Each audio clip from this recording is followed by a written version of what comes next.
Hello guys, welcome back to my channel. আমি সুস্মিতা আপনাদের সঙ্গে চলে এলাম নতুন একটা রেসিপি নিয়ে। আজকে হবে আমাদের মাটনটা কী করে রান্না করব আপনারা দেখুন।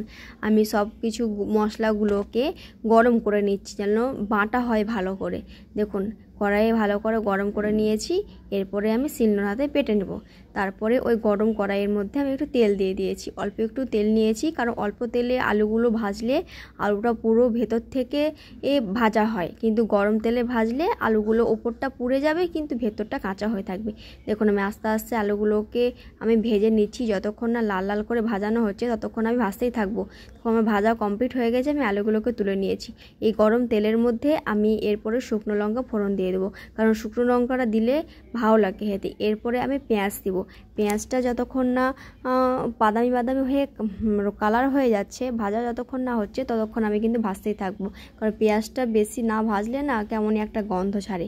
তখন ভাজতে ভাজতে আমি এখানে যত আদা রসুন বাটা আমি এখানে দিয়ে দিচ্ছি। যতক্ষণ না আদা রসুনের গন্ধটা মেটে যাচ্ছে ততক্ষণ ধরে আমি এটাকে কষতেই থাকবো, কারণ আদা রসুনের একটা গ্যাস আছে, কারণ ওই গ্যাসটা না বেরোলে না কেমন একটা গন্ধ লাগে। আমি কিন্তু এটা তেজপাতাটা দিতে ভুলে গেছিলাম, কারণ প্রথমে দেওয়া উচিত ছিল, তারপরে আমি তেজপাতাটা এখানে অ্যাড করে দিয়েছি। এর মধ্যে আদা গুঁড়ো, জিরে গুঁড়ো, লঙ্কা গুঁড়ো, হ্যাঁ সব কিছু আমি একসঙ্গে মিক্সড করে নিয়েছি। যতক্ষণ না এটা কালার বা তেল ছাড়ছে মশলার ওপরে ততক্ষণ আমি এটা নাড়তেই থাকবো, কারণ কড়াইয়ের মধ্যে এটা যদি তেল ছাড়তে লাগে মশলাতে তাহলে মাটনটা খুব সুন্দর হয়। দেখুন আমার মশলাতে তেল ছাড়তে লেগেছে, যতক্ষণ না তেল ছাড়া হচ্ছে ততক্ষণ আমি এটা কষতে থাকবো। তারপরে এর মধ্যে আমি মাটনটা দিয়ে দিচ্ছি, কারণ আমার এখানে 750 মাটন ছিল। আমি মাটনের পিসগুলো অনেকটাই বড় বড় করে রেখেছি, কারণ প্রেসার কুকারে দিলে যেন পিসগুলো গলে না যায়, ওর জন্য আমি এরকম পিস করে নিয়েছি। আপনাদের খুশি মতো আপনারা পিস করে নেবেন। তারপরে দেখুন আমি এটা নাড়তে থাকছি। আমি একটু পরিমাণ মতো লবণ দিয়ে দিলাম, আপনাদের যেমন মাটন থাকবে সেরকম আপনি লবণ দিয়ে দেবেন। তারপরে এরপরে আমি দিয়ে দেবো 2 চামচ টক দই, কারণ টক দইটা দিলে না আমার খেতে খুব ভালো লাগে, ওর জন্য 2 চামচ আমি টক দই দিয়ে আমি মাটনটাকে নাড়তে থাকবো। হ্যাঁ, যতক্ষণ না কষানো হচ্ছে এবং তেল বেরোচ্ছে, কারণ অনেক চর্বি ছিল বলে তেলটা হয়তো প্রচুর বেরোবে, হয়তো জানি না বেরোবে কি বেরোবে না। তারপরে দেখুন আমি কষাতেই থাকছি যতক্ষণ না মাংসটা যেন কড়াইয়ের মধ্যে লেগে না যায়, সেরকম হিসাবে আমি কিন্তু নাড়তে থাকবো।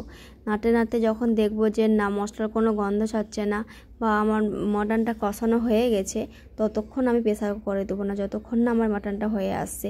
তারপরে দেখুন আস্তে আস্তে কিন্তু মাটনটা হয়ে আসছে। এরপরে আমি দিয়ে দিলাম আলুটা সঙ্গে সঙ্গে আমি হয়তো দেবো না, তারপরে কিছুক্ষণ পরে আমি নামিয়ে নেব। এরপরে কষতে কষতে হয়তো আমরা ভুলেই গেছি যে জল দিতে হবে। এরপরে আমি সামান্য একটু জল অ্যাড করেছি। তারপরে আমি এটাকে প্রেসার কুকারে দিয়ে দেবো। প্রেসার কুকারে দিয়ে সামান্য একটু জল দিয়ে আমি প্রেসার কুকারটাকে ঢাকা দেবো, কারণ প্রেসার কুকারে পরিমাণ মতো জল না দিলে না অনেকটা গ্রেভি হয় না। তারপরে আমি জলটা দিয়ে আমি এটাকে নাড়তে থাকবো। প্রেসার কুকারটা আমি ঢাকনা দিব, কারণ যে গুঁড়ো মশলাটা রেখেছিলাম ওই গুঁড়ো মশলা অ্যাড করতে হবে। তারপরে দেখুন আমি 3টে সিটি পড়ার পর আমি প্রেসার কুকার থেকে মাটনটা নামালাম। কালারটা দেখেছেন দারুণ হয়েছে, দারুণ। তারপরে দেখুন যে গুঁড়ো মশলাটা ছিল এই গুঁড়ো মশলাটা আমি এখানে অ্যাড করে দিয়েছি। তারপরে দেখুন কালারটা আপনাদের পছন্দ হলে এরকম করে রান্না করতে পারেন। তারপরে আমি বাটিতে পরিবেশন করেছি। কেমন লাগলে কমেন্ট করে জানাবেন।